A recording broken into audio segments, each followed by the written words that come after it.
your girl Jade Ashley, and I want to welcome you back to a new video of When the Beat Drops. And like always, I'm here to give you my 5 hottest beats and music of this week, so you have to stay tuned for more.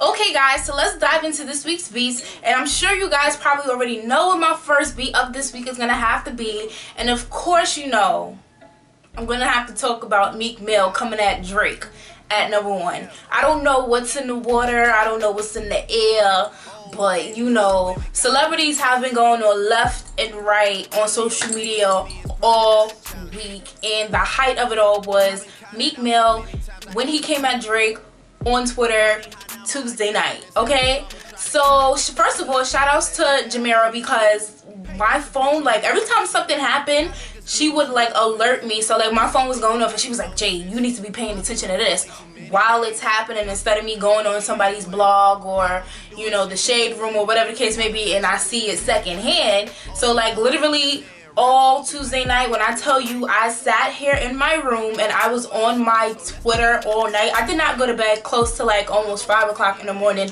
just because I was watching everything that was going on Twitter.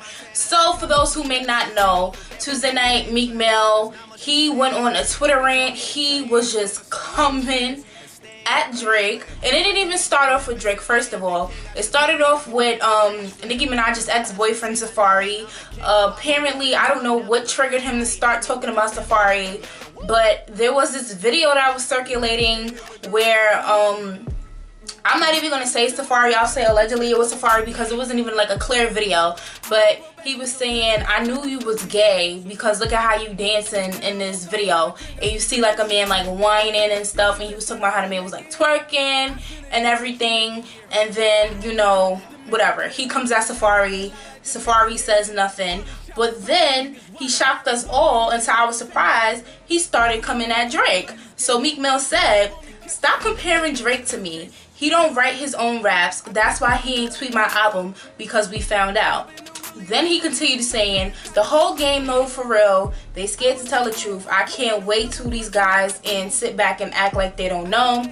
Don't compare me to none of the cats that don't write their own raps either. And he goes on to talk about how J. Cole and Kendrick, even though they're in a different lane than what he's in, at least those are rappers that write their own raps.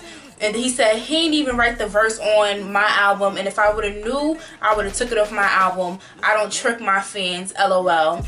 I only know how to tell the truth. If Hove gave me a verse somebody wrote, I would do the same thing, no shade to Hove. And then he said, when I get mad, I just start saying what's bothering me. I cannot tell the truth. And then after that, he just kept on ranting. People were talking about it. And then, the whole topic of him and Nicki Minaj's relationship, came into play, because a lot of people were like, he must have found out that Nicki and Drake slept together. Maybe this is why he's sitting here talking about how Drake don't write his own raps. So then Meek goes on and he says, long as I'm claiming no lap dances, no rice, no nothing for any rappers. And then somebody had tweeted him this meme of Nicki and Drake in the Anaconda video, and on top of the meme it says, Drake just need to post his pic and call it a night. So then he retweeted the pic, and he responded to the picture saying, I asked about how she did that with a boyfriend that was before me, LOL. And then I was like, okay, maybe Meek will stop. Every time I thought Meek would stop, he kept on tweeting. So then Meek went on to say, and it ain't about no tweet, he ain't post my album, and he's on it because he knew we found out it's so much to it. And then he tweeted a name, Quentin Miller. This is my first time ever hearing about Quentin Miller, but Quentin Miller is supposed to be, Drake's ghostwriter. And I had one on the Shade Room, and they had posted a tweet from Karen Civil. And, Karen Civil, she's pretty, legit. So, anything that she, basically states and says, I believe. Not to mention that she's dating one of his best friends, Dean. So somebody had tweeted, and they said, this is all because he didn't tweet about the album. So then Karen Civil responded to that tweet by saying, nope, he didn't show up to his homecoming concert from when he first got out of jail, and he had this big homecoming concert out in Philly and stuff.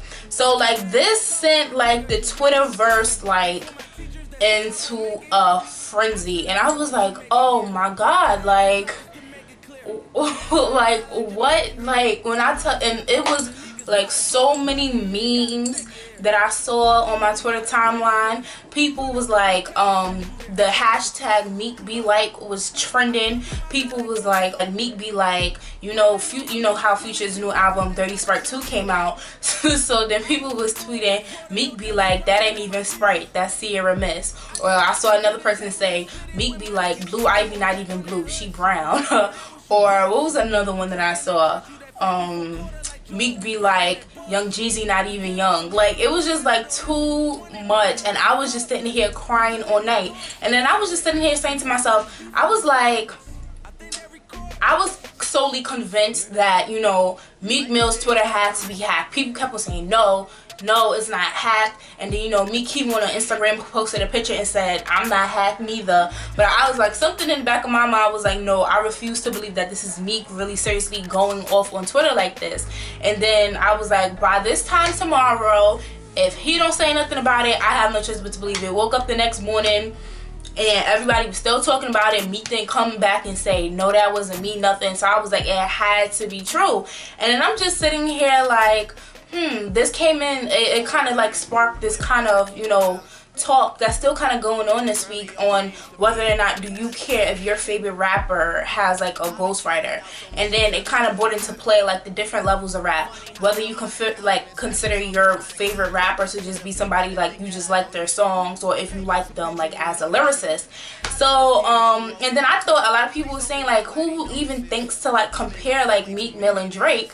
And I was like, that's kind of true, because I never really thought to, you know, match up, you know, Meek Mill and Drake. You know how like people sit there and they compare J. Cole and like Kendrick Lamar, but you know, to me, I don't feel like Meek Mill and Drake are like somewhat equals. Not saying that one is more than the other, because I like both rappers, I have music from both rappers, but I just feel like they're in two different lanes. And then I was sitting here thinking for the last couple of days, what is a good analogy I could come up with to kind of compare where I feel like Meek Mill and Drake kind of stand. And then at first I kept thinking Fresh Prince, because one, okay, you look at Will Smith and then you look at Carlton Banks. So then to me, I was like, oh, you know, maybe Drake could like represent like Carlton Banks, and then, you know, like Will Smith could represent like Meek Mill, not only because both of them are from Philly, but you know, Will was like I mean, it's not exactly the same, but y'all gotta feel me. I hope y'all feeling me through this, you know, this camera. Y'all understand what I'm saying about the whole Carlton Banks and the whole Will Smith situation. So when you sit here and think about Will Smith and like Meek Mill,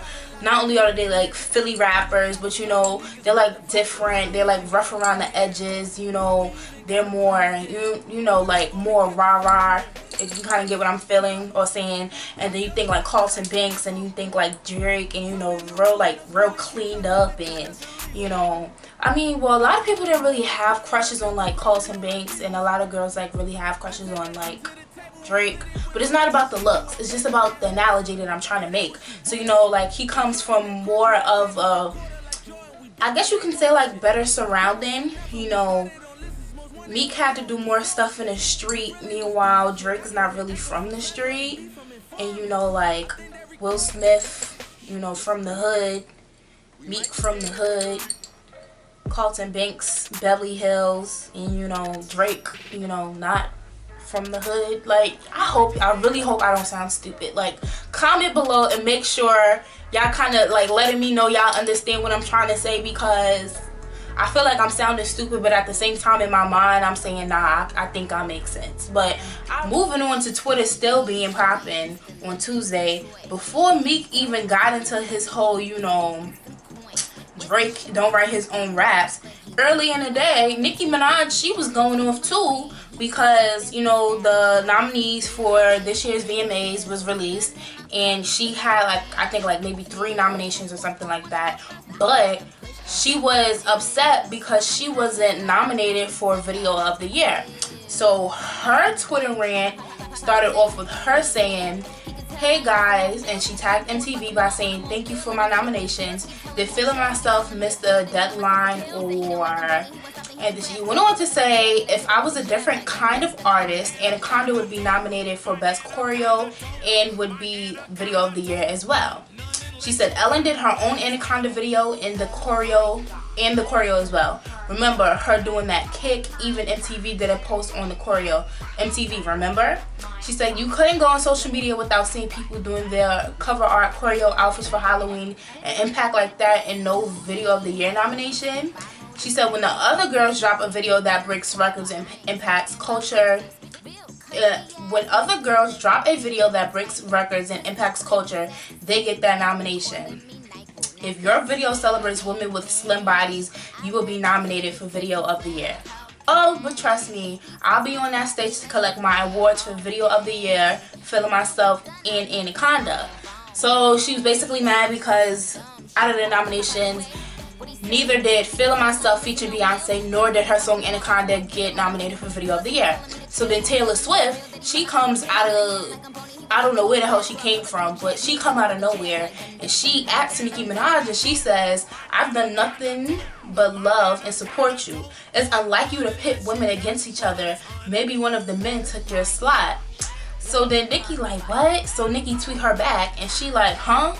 You must have not been reading my tweets. Did I say a word about you? I love you just as much, but you shouldn't speak on this. So then like Taylor was just talking and then Nicki, she like screenshotted what she said and she said, I'm still confused as to why you just tweeted me when I made it abundantly clear. So then, you know, Taylor goes back in, tweets Nicki back and says, if I win, please come up with me. You're invited to any stage that I'm on. So then, okay, let's chop it up. First things first. Okay, Nicki's mad, you know, she, you know, didn't get nominated for Video of the Year. But at least you got nominated. I mean, to me, I guess any nomination in any award show and being recognized for your work, it's important. But, I mean, it's the VMAs, and let's be honest, like, MTV wasn't always for black artists. That's number one. But, I mean, you know, it is always good to be recognized for your work. Number two, like, you got nominated. I mean, there's some rapper out there that probably didn't even get, you know, recognized for her work and stuff and whatnot. But you did, so it was like, okay. And then to me, I feel like Feeling Myself, like, that just came out like maybe, the video itself came out probably like 2-3 months ago. So Video of the Year, I could understand what she's talking about with Anaconda. Now I feel like Anaconda, the video, it did get like a lot of, you know, talk. So did the album's cover. It got like a lot of talk, obviously, because, you know, it was about ass technically. But, you know, I understand what she's saying when she talks about how like people made their own videos and then it was being played here and it was being played there. So you would assume a song in a video like that would, you know, be in a running to like be nominated for Video of the Year. So I understand Nicki with that whole situation. But I'm just like, you know, just be happy. Like, it's artists that's still out here struggling to like even be recognized, and you're like in an amazing spot. Like, come on, you're Nicki Minaj. So, but I mean, yeah. But now moving on to Taylor Swift, I don't know where the hell she came from. I really don't know. And then I feel like that was Taylor's way of being like cocky, because Taylor knows at the end of the day, no matter what happens, she wins all of these awards at these award shows anyway. So I guess she was kind of, you know, even though Nicki didn't, you know, say her name and she was just saying these other girls, aka these white girls, like, Taylor felt some type of way because she just knew for a fact that no matter what, she's always going to win, and that's why she probably took offense to it. But I mean, later on today, you know, what's today, Thursday? She apologized for like the whole fiasco. She was like, I misread, I misspoke, and all of this other stuff. But I'm just like, bruh. And you know, it's a lot going on in this country. Everyone's like, the first time Nicki Minaj speaks about race ever, like publicly, it has to deal with her being upset for not being nominated for a video. But look, we all got our own opinions, and I'm just like, why can't we all just get along? That's it. But moving on to my third week, because I am talking about the VMAs, I kind of like whisked over the nominations and went straight to like the whole Video of the Year category. But you know, that one category caused more, you know, news or alerts this week than the actual award show itself. But like I had said previously, the nominations for this year's VMAs was released, so I just want to read not all but a few of them. So the first category that I want to read, of course, is Video of the Year. And the nominees for that one is Beyonce with 7-Eleven, Ed Sheeran with Thinking Out Loud, Taylor Swift featuring Kendrick Lamar with Bad Blood, Mark Ronson featuring Bruno Mars with Uptown Funk, Kendrick Lamar with Alright, and then the Best Male, Alright just came out too, which is crazy. I just said that Feeling Myself came out maybe 2-3 months ago, and Alright just came out last month, but it got pretty. But I mean, I guess it's I don't know. Moving on to the next category for Best Male Video, we have Ed Sheeran with Thinking Out Loud. Ed Sheeran's going to take home one of those awards.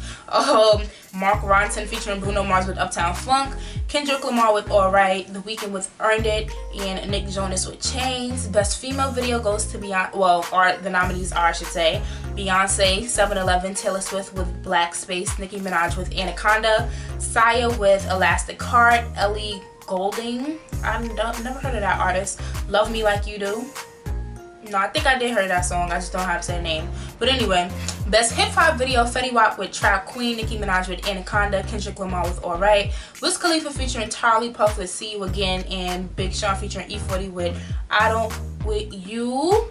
And Best Pop Video, Beyonce again, 7-Eleven, Ed Sheeran, Thinking Out Loud, Taylor Swift, Black Space, Mark Ronson featuring Bruno Mars with Uptown Funk, Maroon 5, Sugar. And yeah, I think those, Best Collaboration, Taylor Swift featuring Kendrick Lamar with Bad Blood, Mark Ronson featuring Bruno Mars, Uptown Funk, Wiz Khalifa featuring Charlie Puth, See You Again, Ariana Grande and The Weeknd, Love Me Harder, Jessie J, Ariana Grande, Nicki Minaj with Bang Bang. And those are all of the categories that I want to read. Honestly, I guess I would be watching probably for the performances, because 9 times out of 10 when I sit here and I talk about award shows, I talk about the performances anyway. I don't even talk about who won what.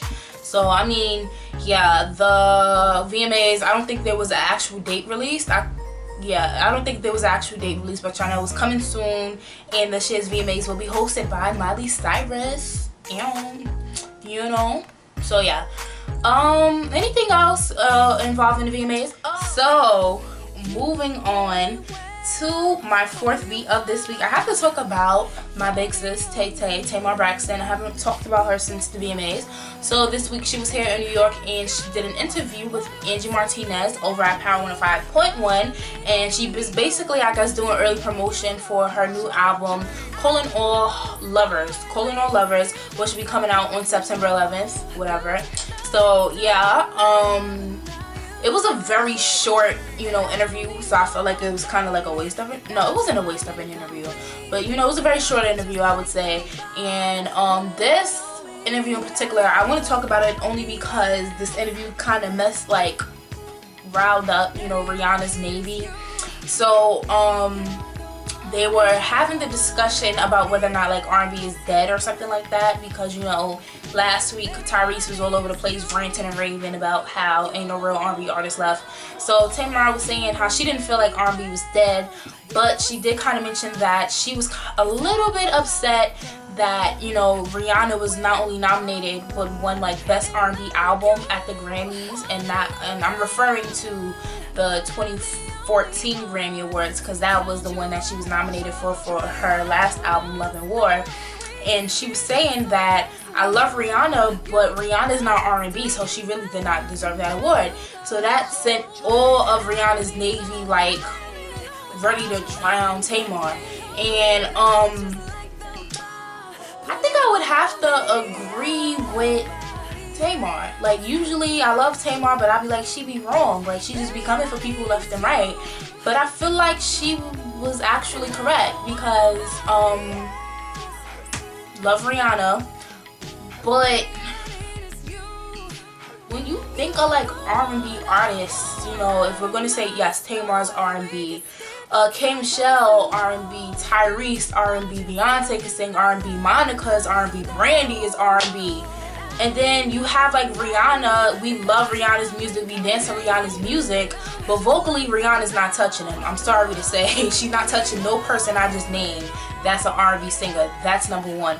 And number two, like, she has like pop sounding songs. Like, there's nothing wrong with pop music, popular music, pop culture. We talk about Rihanna. Rihanna's this amazing performance. Like, she's a powerhouse. You know, she has a new fragrance coming out, Riri, and I'm waiting for it to come out. And I'm still not even done with the first two fragrances. So it's like, we love Rihanna, but the fact of the matter is Rihanna is not an R&B singer. She does pop music. You know, she has all of the glamorous outfits, you know, the dance moves, and you know, she just has pop music. And I don't know how else to honestly say it. Like, Rihanna has classic songs, but that classic R&B ballad, like when you sit here and think about classic songs, like, okay, out of the artists that I named, like classic R&B songs, Monica, For You I Will, Before You Walk Out of My Life, then I mentioned Tyrese, Sweet Lady, who else did I mention? Brandy, Have You Ever, who else did I mention? Tamar. Oh, she has like some, you know, fun songs to dance to on her last album, Love and War. But she has a song called Pieces that I absolutely love on that album. She has another song called Sound of Love that I love. Oh, that song, Sound of Love that I love. That's funny. But yeah, so it's like, Tamar's correct. Like, I mean, I hated Tamar's ponytail in that interview, but other than that, she was correct. So, I mean, Rihanna Navy, don't come for me, don't come for Tamar. Like, it's just facts. There's no issue with her being a pop artist. She's just not an R&B artist. So I kind of understand what Tamar was saying, and I was kind of upset that Tamar didn't get a Grammy for the 2014 Grammy Awards, because her last album, Love and War, was dope. I could sing that whole album from start to finish. But yeah, so I'll link that interview so you guys can check it out to watch like all 15 minutes of it real quick anyway. So yeah, I mean, she talked about other things in the interview, but that was one thing that kind of, you know, stuck with everyone, because like I said, the Navy was coming for, you know, Tamar after she made that statement. So moving on to my last and final beat of this week, I have to talk about 7th Streeter. So you guys know that at the end of last week's video, I gave her Song of the Week, because literally the day that I recorded the video, she released a new EP called Should Have Been There Part 1. And I was just like, I love that EP. When I tell you, I haven't listened to that thing like for a week straight, and I was like, I don't know if I was gonna do a review or not. And then I'm just like, nah, for me, if I was listening to this all week, I have to without a doubt review the EP. So one thing I will say is that it's like 13 tracks on here, but don't be fooled by the number of tracks, because I was fooled by that at first. So her last EP, Call Me Crazy But, okay, her first EP, Call Me Crazy But, was like only probably like 6 songs or something like that. And then this one I said is like 13 tracks, but don't be fooled, is literally like maybe 6 songs on here as well. It's just that she has like interludes like in between each track. So what it is that she has like these discussions that she's like had with like a group of her friends, and you know, they talk about like relationships and loves and like the consequences of like when people break up and all of this other stuff that are like introductions to like the song before it like plays. So she has her intro, and she just like, the intro is called Let's Talk About It. So she just kind of like introduces like, okay, you know, this is the topic of discussion for this EP, whatever, cool. So the first song, I should say, on the EP is Don't Kill the Fun, featuring Chris Brown, which we talked about here in the show. I gave it Song of the Week the week that it came out a couple of months ago. So, you know, this video, all of that other stuff, if you want to check it out, head over to my blog at www.jade-ashley94.blogspot.com if you don't know about Don't Kill the Fun, but I think all of you do. And then the next interlude is entitled A Bad Situation. And then the song that, you know, follows that interlude is the second song, which is Consistent. And it's just about like consistency, like in a relationship, like consistency with like love, like don't play with my heart stuff. I don't know about that, so yeah, but that song is cool dance song. You can dance to it and everything. And then followed by Consistent is the second interlude, which is A Piece of Advice. And you know, like I said, each interlude is like a discussion that she has with like a group of her friends, and you know, you listen to their opinions on the topic of discussion. And yeah, so after the second interlude, we are on to the third song, which is Love and Competition. Yes, okay. I think the song's title is like self-explanatory, like it's like my love and competition with like another female or something like that, like is there another chick and stuff. That's another up-tempo song that you can dance to, followed by the third interlude, which is Infinite Chances. And then that's the introduction to one of my favorite songs, which is the song Boomerang, with features the producer Hit Boy. And then I like that song too. A lot of them are like, you know, up-tempo songs, but these are like songs that you could just like sit here and you could just like vibe out to. Fourth interlude is 2 Years Too Late. So 2 Years Too Late is kind of like leading, like talking about like the end of a relationship, and then that leads into my next favorite song, which is Just Being Honest. So that's basically about like you know, after like you're over someone, you done tried everything to like be back with this person, you showed them that you love them, that you care, you know, that you want to talk to them, they went with it. But once you move on and you over the whole situation, then they come back around and she be like, ain't that some shit? I'm just being honest. Like, that's that. And then the interlude number 5 is Should Have Been There, which is the, you know, kind of wraps up everything, and this is how you could tell like the title of the EP. And of course, my song of the week from last week, Should Have Been There, featuring her boyfriend B.o.B. And basically she was like, in the song, you know, you didn't want this to happen, you didn't want that to happen, you should have been there. Like, that's just it. Like, you weren't there, and look. So whoever she was in a relationship with sometime last year, he wasn't there. And then, you know, B.o.B., he says, 7th Streeter, Bobby Ray, he wasn't there. I took his place. So that's what happened. And then it ends with the outro, which is Do the Games Ever Stop? Part 1. And the answer to the question was no. So yeah, that was my, I guess, that was a terrible review. I'm sorry, guys. But yeah, that was my review to 7th Streeter's new EP, Call Me Crazy. Should Have Been There Part 1. And if you don't have her first EP, Call Me Crazy, but make sure you get that. Get both of them. I love both projects. I guarantee you will not doubt them. And those are my 5 hot beats of this week. Okay guys, so like always, you know I have to end every video by thank you for tuning into this week's video, and also remind you guys to comment on my videos, like my videos, subscribe to my channel, and share my videos with others if you haven't already. I have absolutely no notes to leave you guys with this week, but I do have to leave you with my song of the week, and I think I decided I want my song of the week to be Chinx's song Yay. If you guys are not aware, which I'm sure you guys know, back in May he was tragically murdered here in New York City for absolutely no reason, I guess. I don't know what happened, why it happened, but it was a sad situation, and I really felt for his family, you know, friends, everything. Like, it really sent a shockwave here, definitely within like the New York City music scene. And what I liked about, like, even after his death, you know, his whole team, whole label, Coke Boys, family, everybody was still pushing to get his, they were still trying to stay on track with what was going on. His first single was his On Your Body, which has been playing heavy on the radio here in New York City. Absolutely love the song, one of my favorite songs from this summer. But you know, his debut album, Welcome to JFK, will be releasing on August 14th, and last week Friday you were able to pre-order the album, and I pre-ordered the album, of course, and like each week you get like a new song up until when the album drops. So one of the songs that was available once I pre-ordered it was his song Yay, and that shit is dope. Like I love that song. Like along with Seven's EP, that's one song that I've been like listening to, bumping consistently the entire week.